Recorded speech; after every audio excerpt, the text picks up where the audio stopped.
Yuki had been trained to view the enemy with unyielding hatred. A 22-year-old Japanese POW, she was prepared for the worst when taken to an American prison camp in the Pacific: brutality, fear, and cruelty. But nothing had prepared her for the reality she faced. Her first encounter was with a vicious guard dog, snarling and fierce, its gaze cold with menace.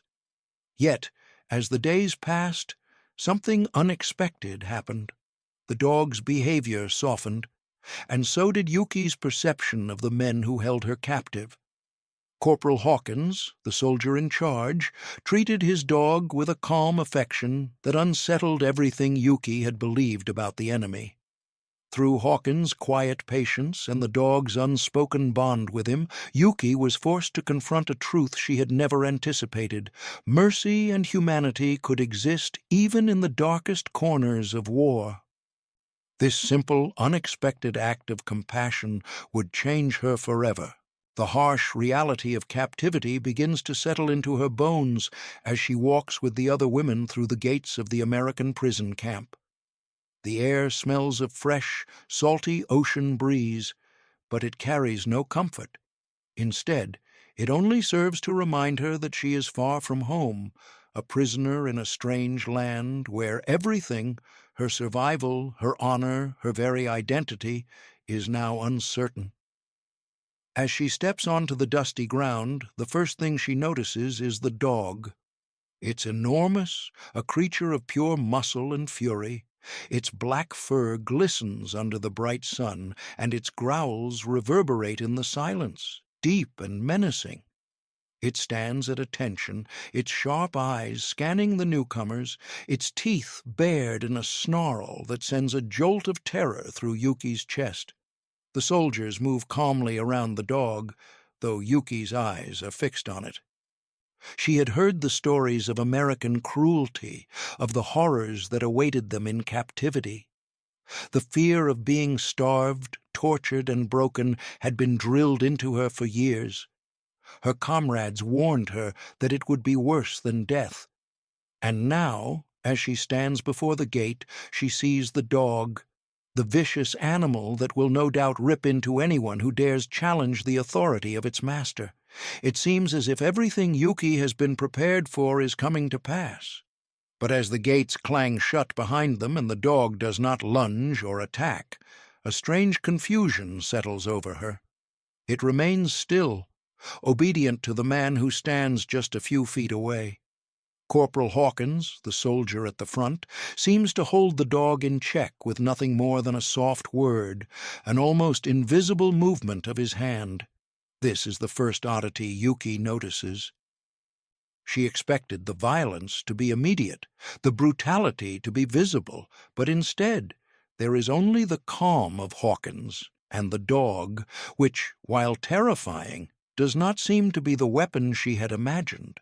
Her thoughts whirl in confusion. She had been trained to believe that surrender meant death, that capture was a fate worse than any physical pain, but here, before her, the rules of war seem to have shifted. Corporal Hawkins speaks gently to the dog, his words muffled by the distance, but the tone is unmistakable, calm, authoritative, and yet, strangely, peaceful. Yuki, confused, feels a tightening in her chest. She tries to dismiss the feeling, telling herself this is only a trick to break their spirits.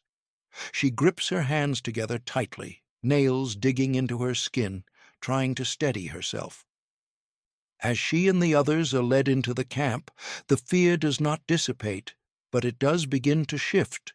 Hawkins leads the way, the dog at his side, its head held high. Yuki cannot tear her gaze away from the creature, still feeling that unsettling pull of its eyes, but something about its demeanor is beginning to make her question everything she thought she knew about captivity. There is no yelling, no violence, just a quiet order to their movements. The soldiers treat them not as broken captives, but as people to be managed. Yuki walks beside the other women, each step heavy with fear and anticipation. They had been told to brace themselves for horrors, for abuse. But as they move further into the camp, a different reality begins to form. It is not the cruel, punishing world she expected. There are no whips cracking or insults hurled. The guards are quiet, almost indifferent, not filled with the rage she had anticipated. And there is Hawkins, still walking calmly ahead, his dog by his side, a silent reminder of everything she thought she knew about enemies and war. The contrast is staggering. Yuki has no choice but to watch, to try and reconcile this strange new world with the one she had left behind. The dog, once a symbol of the brutality she feared, now seems almost like a messenger, something in between the war she knew and the strange peace she is walking into. As they are led into the barracks, her heart continues to pound in her chest. The tension has not disappeared. But now, instead of fear of the unknown, there is curiosity. What is this place? What kind of enemy are these soldiers? It's a question Yuki doesn't have the answer to, but one she knows she'll have to wrestle with in the days ahead. The days drag on, each one blending into the next. The barracks are simple, utilitarian, and the routine feels more like a dream than a nightmare. Mornings are spent in silence, the women lined up for roll call, and the guards watch passively. There is no abuse, no punishment, just a strange, cold order that settles over everything. The food, while sparse, is better than what Yuki had expected. There are no slivers of rice mixed with sawdust, no gruel to be swallowed in shame. Instead, there is a steady rhythm to each day, one that, while not comfortable, is a far cry from the horrors she had imagined. Yuki, along with the other women, spends her time in the camp doing menial tasks. Some clean the barracks, while others tend to the small gardens that have been set up near the fences. Yuki finds herself sweeping dust from the pathways, her mind wandering as she works. Her thoughts often return to Hawkins and his dog. Every morning the dog is released from its cage and allowed to roam the compound. At first it stalks the perimeter, its eyes still gleaming with that cold, intimidating menace, but over the days something begins to change.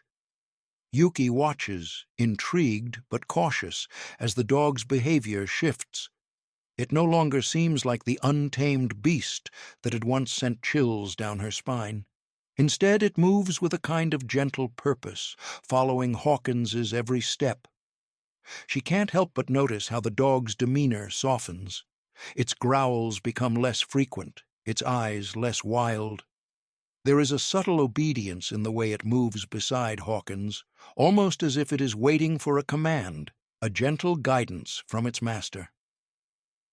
The terrifying creature she had once feared now seems almost affectionate. There is something strange in the way the dog watches Hawkins, its loyalty apparent in the subtle way it leans against him when he stops. It's not the fierce, snarling guard animal she had been warned about, but rather a companion connected to Hawkins in a way that is entirely unfamiliar to Yuki. One afternoon, as Yuki walks back to her barracks after a long day of work, she sees Hawkins and the dog in the distance. The dog is sitting beside him, its head tilted, ears perked, as if listening to something Hawkins is saying. There is no growl, no threat, just a peaceful silence between them. It is the first time Yuki has seen the dog up close without the protective distance of a fence or cage, and she is struck by how human the dog looks in that moment. It's almost as if it's waiting for approval, as though it's not a beast of war, but a companion, a creature capable of affection. Her heart races, but not from fear this time. As she walks closer, the dog stands and approaches her, its movements cautious but not aggressive. Yuki freezes, unsure of what to do. The dog's gaze is steady, but there is no menace in it. She watches it for a long moment, her body tense, ready to bolt if it lunges, but the dog merely sniffs the air around her, and then, to her shock, it sits at her feet, its head tilted, as if waiting for her to make the next move. Yuki stands still, unsure how to react. She had been told to fear the enemy, to see them as nothing more than monsters. Yet here, in this moment, standing before her, was a creature that had once symbolized that fear. And yet, it wasn't attacking. It wasn't even barking. In fact, it seemed almost gentle. This quiet moment, this unexpected encounter, marks the beginning of something new. Yuki begins to question her perceptions of the camp and the soldiers who run it. Her distrust, though still present, starts to crack, replaced by a growing curiosity.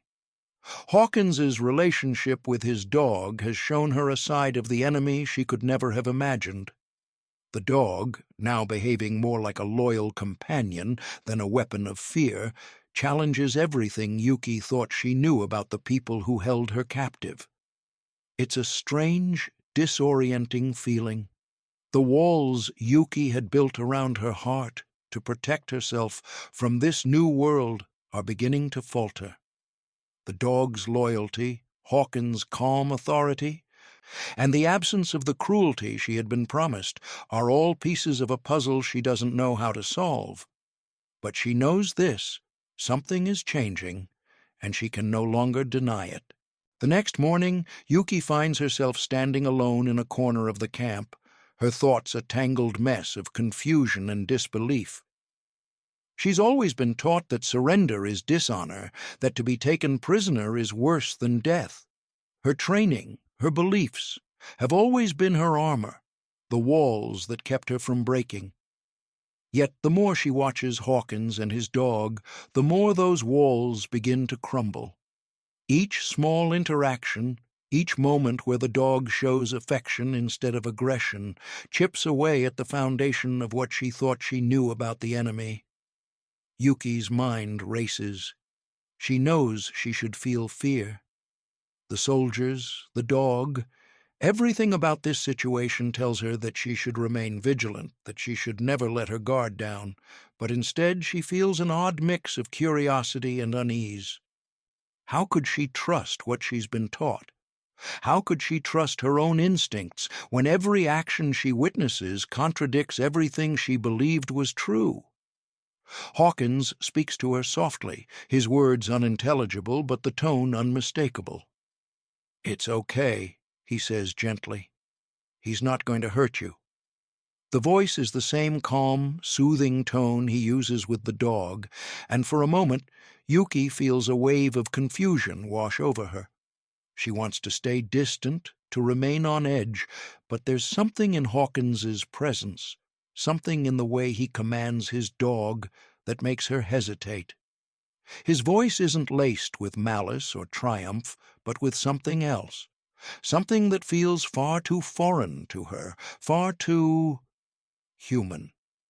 The dog shifts slightly, its eyes still fixed on her, but there is no hostility in its gaze. Yuki feels her heart rate slow, the tension in her chest lessening as she realizes that the threat she had imagined is not real. This is not what she expected. This is not the brutal, unforgiving captivity she was prepared for.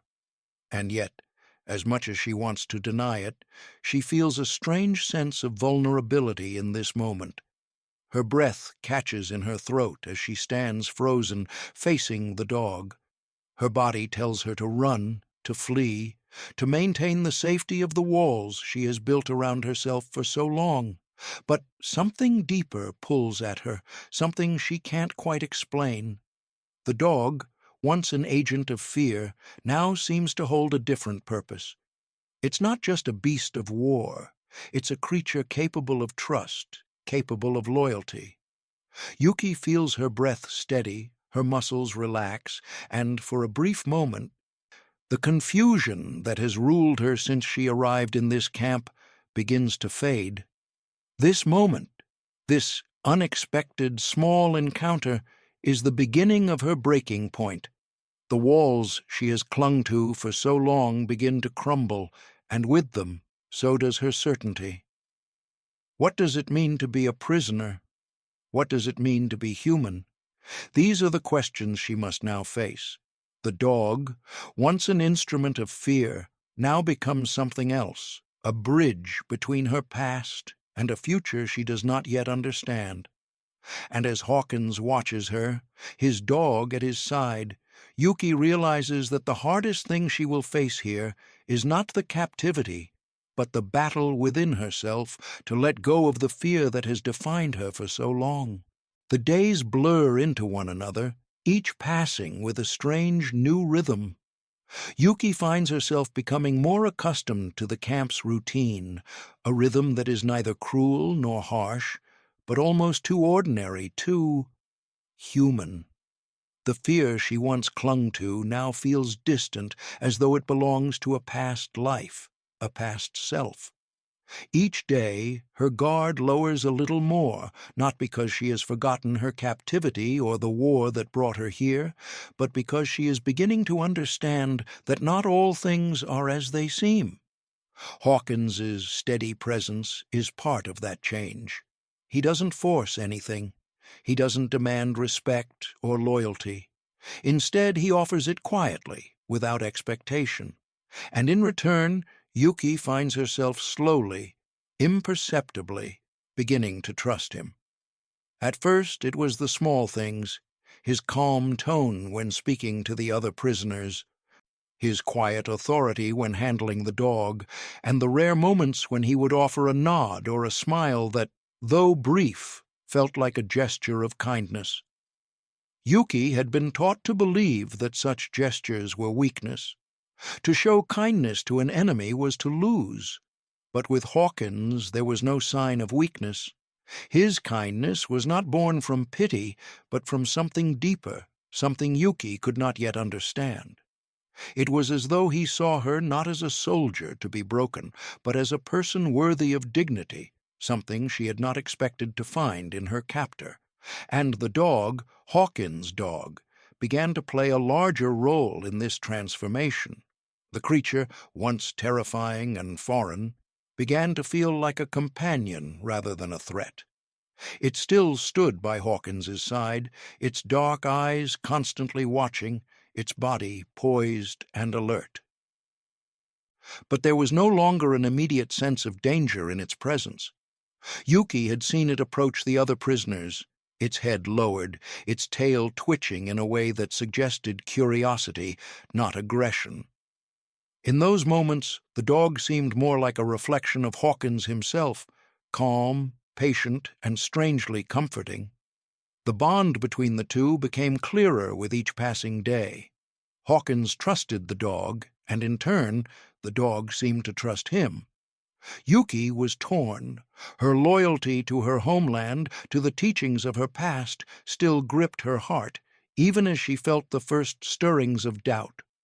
She had always been taught that surrender was dishonor, that to accept kindness from the enemy was to betray her people. Yet here she was, in the camp, watching Hawkins and his dog, witnessing something that could not be explained away by simple military logic. She could feel the pull of this new reality, a reality in which her captors were not monsters but people. Flawed, yes, but capable of kindness, capable of compassion. The internal battle was fierce. How could she reconcile these new feelings with everything she had been taught? Hawkins, for his part, never pushed her. He never forced her to accept his kindness, never tried to break her defenses with words or gestures. He simply allowed her space to breathe, to exist, to heal. He understood, perhaps better than anyone, that trust could not be demanded. It had to be earned, slowly, over time. And, with each small interaction, Yuki found herself letting go of the anger, the fear, and the hatred that had sustained her for so long. As the days turned into weeks, Yuki's view of captivity shifted.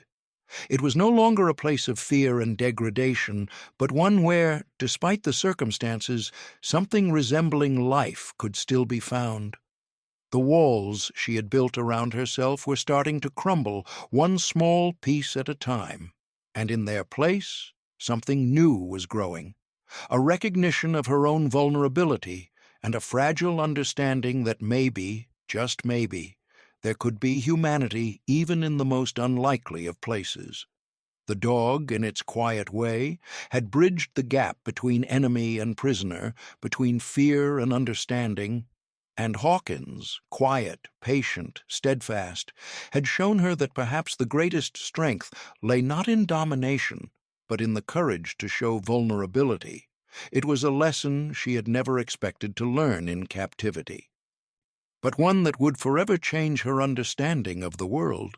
As Yuki spends more time in the camp, her perspective shifts, and with each passing day, her world begins to change in ways she could never have anticipated. No longer does she view herself solely as a soldier or a prisoner of war. She is now someone who has witnessed both mercy and vulnerability, someone who has been caught between worlds.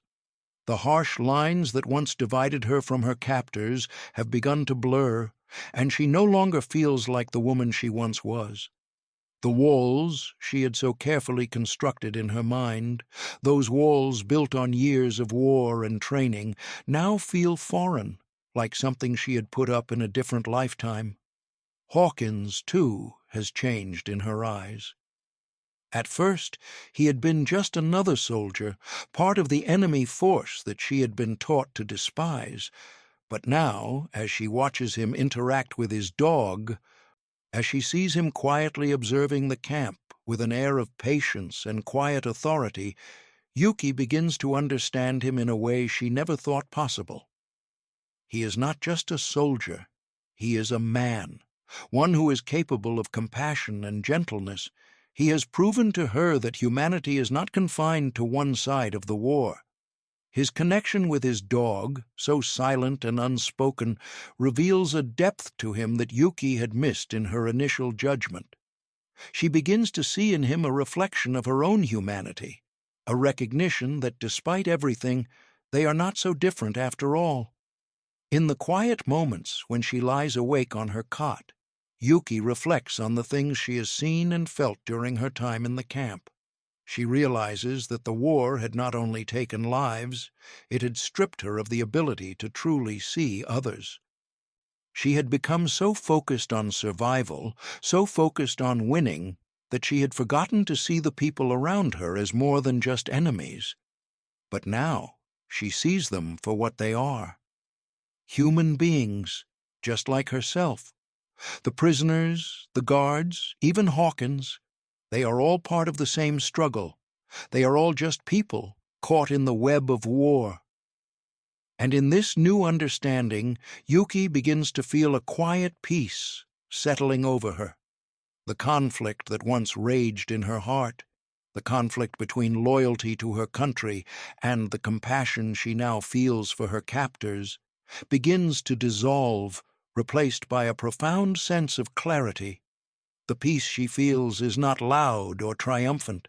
It is a quiet, subtle understanding that has seeped into her heart over time. She no longer feels the need to cling to the past, to hold on to the old beliefs that once gave her strength. She understands now that humanity is not defined by borders or allegiances, but by the simple act of recognizing the other as human.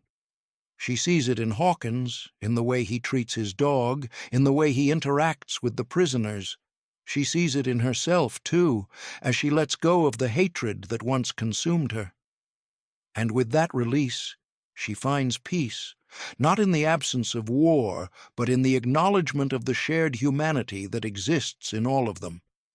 As her time in the camp draws to a close, Yuki feels a shift within herself. She is no longer just a soldier or a prisoner. She is someone who has been both broken and healed, someone who has learned that true strength lies not in domination, but in understanding. The war will continue, but for her a quiet peace has returned. Not as an end, but as the beginning of a new chapter in her life, one where human connection is possible regardless of the enemy lines that once seemed so rigid. The journey back to Japan is long and silent. Yuki sits in the cramped, crowded train, staring out of the window at the landscape that feels both familiar and alien. The cities she passes are familiar in name only, their shapes and sounds now distorted by the time and experiences that have passed since her departure. The streets are no longer the ones she remembers. They are full of rubble and ruin, scars of the war that still grips her homeland. Her body may be intact, but her heart is fractured, torn between the woman she was and the woman she has become. The war, the camp, the kindness she had seen in her captors, all of it weighs heavily on her, and yet she cannot explain what it means. It is a burden of understanding that she doesn't know how to share. The moment she steps off the train, the familiar sights of Japan greet her like a stranger. Her family, her neighbors, the streets she once walked with such confidence. They are all the same, but they feel like they belong to someone else now. She can barely bring herself to meet their eyes. The smiles, the greetings, they seem hollow, disconnected. They do not know the person she has become, and Yuki is unsure how to make them understand. How can she explain what she has seen in the camp, how she has been transformed, when the world around her clings so desperately to the old narratives? How can she reconcile her past with the lessons of humanity she learned from Hawkins and his dog? Her family is overjoyed to see her, but there is an undercurrent of concern. They ask her how she has been treated, what it was like in the camp. Yuki, who had once imagined such questions would fill her with anger, now finds herself tongue-tied. How can she tell them that her captors had shown her kindness, that she had learned compassion from the very people she had been taught to despise? How can she explain that the enemy she had once seen as monsters had, in their own way, been more human than those who sent her to fight them? The weight of this truth presses down on her chest, and the words she longs to speak, words of understanding, of compassion, of a world more complex than black and white, get caught in her throat. Instead, she lies. She tells them the things they want to hear, that she was treated well enough, that she had enough food, that the men were nothing but soldiers following orders. She becomes what they expect her to be, a survivor of an awful war, a woman who endured. But inside, Yuki knows the truth is far more complicated than any of the stories she tells. She cannot share the softness she saw in Hawkins's eyes, the way his dog trusted her, or how, in the midst of captivity, she learned that mercy could come from the most unlikely places. The lingering question of humanity gnaws at her. What does it mean to be human? What does it mean to fight for your country when the enemy, too, is filled with the same hopes, fears, and desires as you? How can she reconcile the lessons she learned in captivity with the world that insists on dividing them into us and them? These questions swirl in her mind, unresolved, unanswered, as she watches her family celebrate her return, unaware of the war that rages within her. She wonders if she will ever find peace with her experiences or if the reckoning will continue to follow her, a silent shadow in the background of her life. For now, she remains silent, trying to find a place for herself in a world that no longer feels like home. Back in Japan, the silence around her grows louder with each passing day. Her return, which should have been a moment of reunion and relief, feels more like a rift between the woman she was and the woman she has become. As she walks through the familiar streets, she feels the weight of every step, the sounds of children playing, the scent of freshly cooked rice drifting from nearby homes. These are the same sights and smells that once filled her with comfort, but now they seem alien, detached. The Japan she returns to is not the one she remembers. It is a place filled with rubble and despair, and within it Yuki feels lost.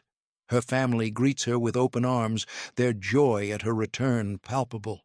But it doesn't take long for Yuki to realize that the space between them is wider than she could have imagined.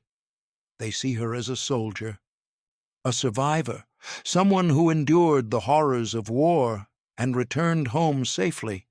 But they do not see the woman who has changed, who has been transformed by her experiences in captivity. They do not see the woman who has learned that humanity is not bound by nationality, and that even those she had once considered enemies are capable of kindness. She struggles to be understood, to make them see the depth of her transformation. When her mother asks how she was treated in the camp, Yuki tells only the bare minimum. She speaks of the hardships, the long days of work, and the hunger she felt. But she cannot bring herself to speak of the moments that truly changed her. The quiet patience of Hawkins, the way his dog followed him with a loyalty that was both moving and disarming. She cannot explain how, in the midst of captivity, she had learned that even the enemy could show mercy, could offer care. How could she explain this to her family, to a country that had raised her to see the world in terms of victory and defeat, of us versus them?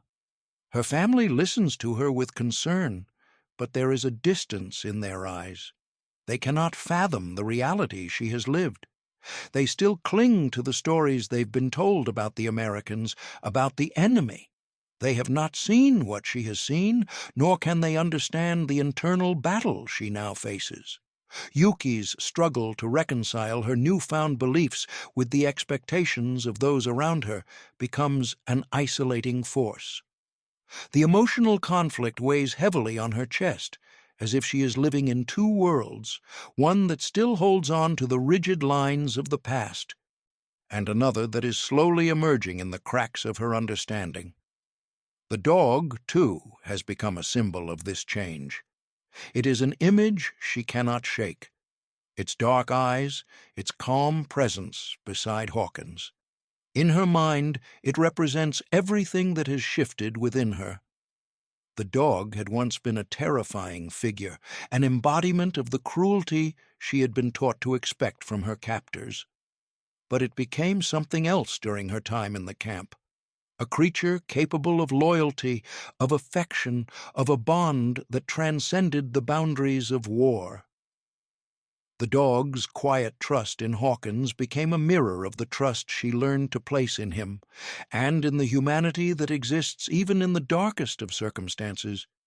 But how could she explain this to her family, who only see it as a symbol of weakness, as something that betrays the strength they value? The emotional fallout from her return is more complex than she could have ever imagined.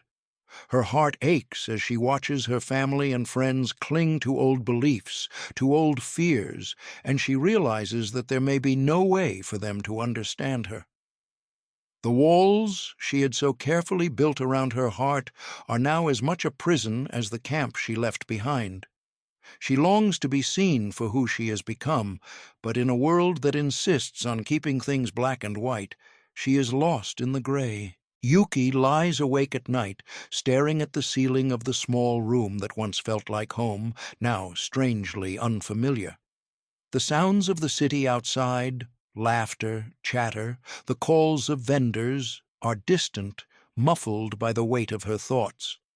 She should feel comforted, at peace even, but instead she feels adrift, like a ship without a rudder, caught between the pull of two conflicting worlds.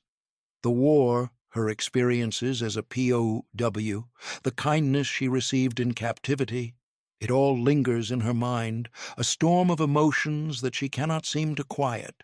Her loyalty to her country, once so steadfast, now feels like an anchor, dragging her down into the depths of doubt. The question of loyalty gnaws at her. The ideals she had fought for, the sense of honor she had been raised to uphold, seem distant now. She remembers the days in the camp when, for the first time in what felt like forever, she had been given a semblance of dignity, of care.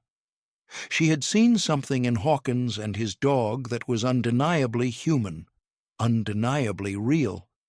And yet, how could she betray her comrades, her family, and her country by accepting that kindness? Was she dishonoring her people by acknowledging the humanity of the very people who had been her captors? The conflict cuts deep, the wound refusing to heal. At times, she wants to speak out, to tell those around her what she learned in captivity, that the enemy was not always as they had been portrayed, that there were moments of peace and understanding in the midst of war. But the words catch in her throat. How could they ever understand? How could they see what she had seen, feel what she had felt? She struggles with the idea that they might see her as weak or, worse, as someone who had betrayed her own. She is caught in the silence of her own thoughts, unable to voice the truth without fear of rejection. The unanswered question of human compassion continues to haunt her. She had witnessed it in Hawkins's quiet gestures, in the way his dog had trusted him, and in the way she, too, had learned to trust, despite the barriers she had built around herself. But now, back in Japan, she is unsure what to make of that lesson. Was compassion only possible in times of peace, when the world was not so divided? Or was it something more, something that transcended borders, a universal truth that existed even in the darkest corners of war? The uncertainty lingers, and with it, a quiet shift in her world view. Yuki no longer sees the world as she once did. The lines between good and evil, right and wrong, have blurred, and she feels as though she is living in a gray area where no easy answers exist. The kindness she received from her captors, once unimaginable, has changed her. She cannot deny that it has shaped her into someone new, someone who now sees the world through a lens that recognizes the humanity in others, no matter their nationality, no matter their role in the war. As the days pass, the shift in Yuki's worldview becomes more pronounced. She is no longer the same woman who had left for the war, determined to fight for her country and her ideals. Instead, she is someone who has learned that sometimes the greatest strength lies not in loyalty to a cause, but in the ability to see others for who they truly are. And, though she may never fully reconcile her experiences in captivity with the expectations of her family and her country, she knows one thing for certain: her understanding of humanity has been forever altered. If you're enjoying the story so far, please like this video and let us know where you're watching from in the comments below. We'd love to hear your thoughts on the powerful impact of small acts of kindness in times of war. The days since her return have passed in a haze. Every corner of the house, every meal with her family seems foreign to her. She has tried to settle back into the rhythms of the life she once knew, but it is as if the time in captivity has reshaped her entirely. Her mind keeps drifting back to the days in the camp, the way Hawkins spoke to his dog with tenderness and care, the bond they shared, so quiet, so simple. It wasn't the brutal, demanding relationship she had expected between a soldier and his dog. Instead, it was a partnership, a soft understanding, one that had healed something inside Yuki, even as it had hurt her to see it. She wonders now, as she tries to reconnect with her old life, how she can ever go back to the woman she was before the war. Her identity, once so certain and defined, is now a tangle of contradictions. She had once believed in the clear lines of loyalty to her country, to her comrades, to her ideals. But those lines no longer seem so firm. The compassion she had witnessed, the humanity she saw in her captors, lingers in her heart. She has seen the other side of the war, a side she never expected to see, and it has left an indelible mark. The quiet care Hawkins showed for his dog now resonates deeply with her. She sees it as a symbol, not just of reconciliation, but of healing, an example of how love and kindness can transcend even the brutality of war. The tenderness she experienced in captivity is a stark contrast to the anger and hatred she once held, and she doesn't know how to reconcile this new truth with the identity she is trying to rebuild. Rebuilding herself is a process, one that feels as slow and laborious as healing from a wound. She tries to fit back into the mold of the woman she once was, but it doesn't quite fit anymore. Her family expects her to return as a hero, someone who endured and survived. They expect her to be the same person who left, resilient, strong, unshaken by the horrors she faced. But Yuki is not that person anymore. The war has left her with scars, both physical and emotional, that are impossible to hide. They are part of her now, woven into the fabric of who she has become.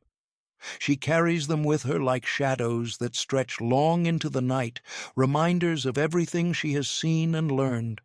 As Yuki tries to reconnect with her roots, to find her place in the world again, she feels like a stranger in her own life. The war has changed everything, her perspective on her country, her people, her purpose. And yet, amidst this change, there is a quiet yearning to return to the simpler, more familiar rhythms of her past. She seeks solace in the memory of her family, in the streets she once knew so well, but every step forward feels like an attempt to reconcile the past with the present, and neither seems fully real. The reconciliation she seeks, both with herself and with her people, is not an easy one. It is an ongoing journey, a process of healing, that will require patience, and perhaps, like the love between Hawkins and his dog, time. The dog's role in her transformation, the kindness she witnessed, will continue to echo in her heart. As Yuki moves forward, she knows that healing is not just about leaving the past behind, but finding a way to carry it with her. It is about recognizing the humanity in all people, even those who were once enemies, and acknowledging that love and compassion can be a part of even the most broken of worlds. Years have passed since Yuki returned to Japan, but the lessons she learned in the American prison camp continue to echo through her life. The war feels like a distant memory, though the scars, both visible and hidden, remain, quietly marking her path. She has grown into a woman who now stands between two worlds, between the soldier she once was and the person she is becoming. And yet, as she reflects on those days of captivity, the sharp edges of anger and bitterness have softened, replaced by a deep sense of understanding. The brutality of the war no longer consumes her thoughts in the same way it once did. Now it is the compassion she witnessed, the mercy shown by Hawkins, and the quiet bond shared with his dog, that defines her worldview. She has learned that even in the darkest moments of history, there is space for humanity. Her transformation has been gradual but undeniable. The years since her return have been filled with challenges, but also with moments of quiet peace as she integrates the lessons from her past into her present life. She has spent much of her time working with others, helping young people understand the complexities of war and peace, teaching them not just the importance of loyalty and honor, but the more difficult lessons of compassion and humanity. Yuki has become a quiet advocate for reconciliation, someone who believes that true healing cannot come from hatred, but from understanding and empathy. Her work is no longer about fighting or surviving. It is about passing on the lessons she learned in captivity, lessons that came from a place she once thought impossible, the heart of the enemy. As Yuki now stands before a new generation, passing on the wisdom she has gained, she finds herself more hopeful than she ever expected. The world has changed, and she has changed with it. but the road toward a peaceful future is still long. Yuki knows that the work of reconciliation is never easy, that it is a process that requires constant effort. She teaches the younger generation not just to remember the past, but to learn from it, to understand that compassion and humanity can transcend even the deepest divides. The lessons of Hawkins and his dog continue to guide her, reminding her that kindness is not a sign of weakness, but a source of true strength. The world is still fragile, still filled with division and conflict, but Yuki believes in the possibility of peace. She has seen firsthand how one person, one moment of compassion, can change everything. And with that knowledge, she continues to walk forward, carrying the lessons of her past into a future where humanity, kindness, and understanding can heal even the deepest wounds. Thank you for joining us on this emotional journey. If you've been touched by the story of Yuki and the Cowboy's guard dog, please like this video and comment below on where you're watching from. We'd love to know how this story of transformation and humanity resonated with you.